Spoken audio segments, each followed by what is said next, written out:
So I was talking in my last video about the war, and I said it was really the only issue that I was even slightly conflicted about. And really I'm not conflicted on the principles, but I'm conflicted on the which side I come down on concerning public opinion, because Bill Clinton made several prominent speeches during his administration saying the same types of things that we heard from the Bush administration.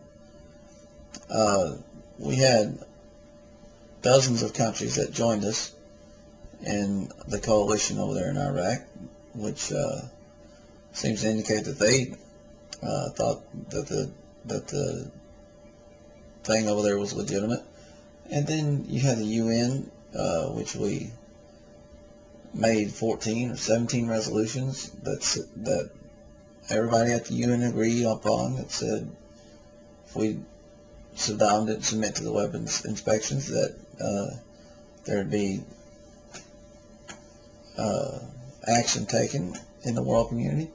And if we were going to say those words, then they would basically be impotent if there was nothing there to back them up. But at the end of the day, you still have to oppose this war. And I began to get into some of those reasonings, some of those reasons at the end of the last video. And the main three are the principles of non-interference, principles of constitutionality, and well-defined objectives, and on fiscal grounds. Principle of non-interference says that if somebody's not aggressed against you, you cannot perform an act or commit an act of aggression against them. In other words, if my neighbor is out there in the community saying, "Oh, I really hate that John, and next time I see him, I'm going to punch him," and let's say my other neighbor visits him, and he comes back and he tells me, "Hey, John, I've been hearing all this stuff this guy's been saying about you out in the community, how he's going to beat you up, and he really wants to beat you up, man. I mean, I was over there the other day, and he's got a gun over there, and I just call the police and say, man, this guy wants to beat me up. I know he wants to beat me up. I've had 3, 4, 5 people tell me he wants to beat me up, and he's got a gun over there. I've got good evidence that he's got a gun over there. So he's got a gun. He wants to beat me up. He wants to hurt me, and I don't feel safe. I need you to go over there and arrest that guy." Well, what's the police officer going to tell me? He's going to say, "Sir, unless this man is on your property, unless he has assaulted you, unless he has been on his property and pointed a weapon at you to where you had direct reason to fear for your life or your safety of your life or your property, then there's nothing we can do to this guy. I mean, this is just a guy that's mad and talking and happens to own a gun. So when one of those things happens, you call us back."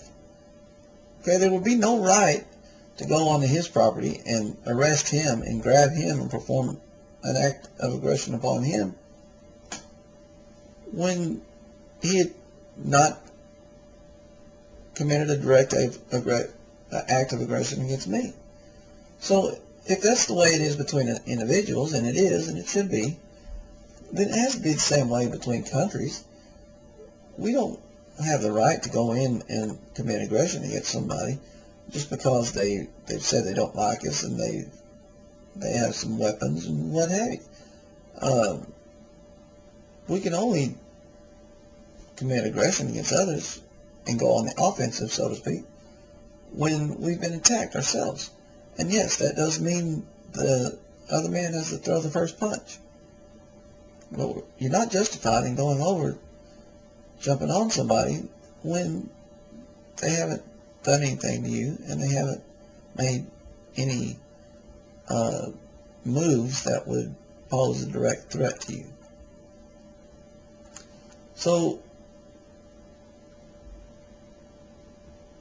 the next reason is the constitutionality and the well-defined objectives. The objectives for this war are always changing. First it was the weapons inspections. First it was weapons of mass destruction. Now when you talk about that, or you hear people talking about that, that's out the window, in conservative circles especially. It's not even pretended at anymore. Now we're on a mission of liberation. Now we're on a humanitarian mission. Now we're on a mission to spread democracy. And we're bogged down in this quagmire, this political quagmire of the Iraqi people. They can't solve themselves. And we're over there trying to make a military solution for a political struggle.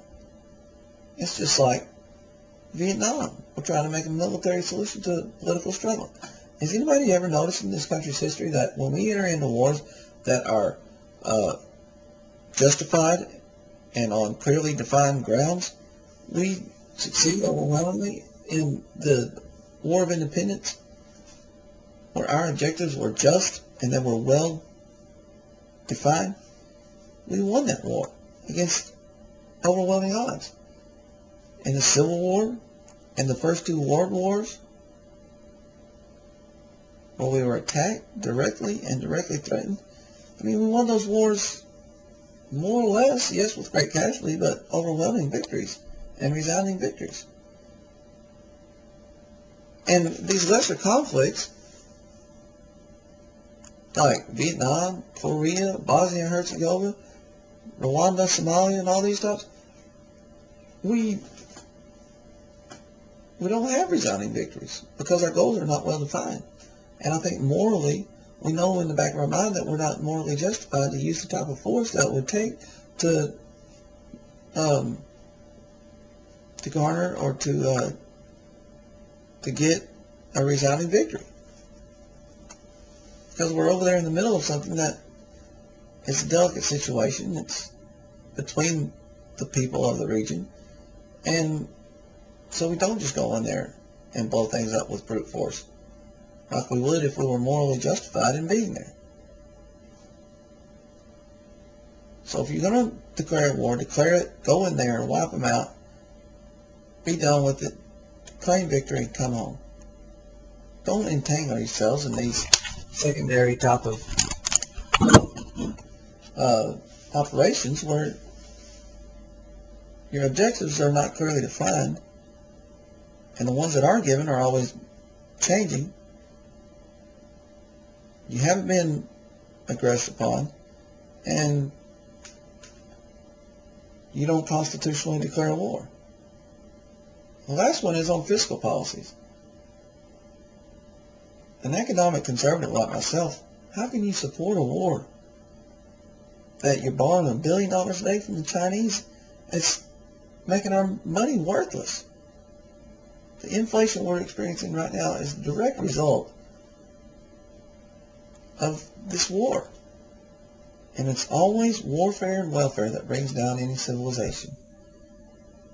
Spreading your money too thin, borrowing, and the currency goes right down the drain. And your standard of living is taken down. You do it to yourself. People don't even have to do it from the outside. The stories of fraud and abuse. A lady was sending parts over there, like 2 nuts and 2 bolts, and she had the system down just right to where anything under 100,000, I think, was shipped through to these priority zones without question. It was just checked off automatically. And she was shipping all this stuff, 2 bolts and 2 screws for $99,000. Ridiculous. We're trying to rebuild a country that we tore down. Contractors charging over and over and over, double, triple, quadruple the price. Jobs being subcontracted down 3 and 4 levels.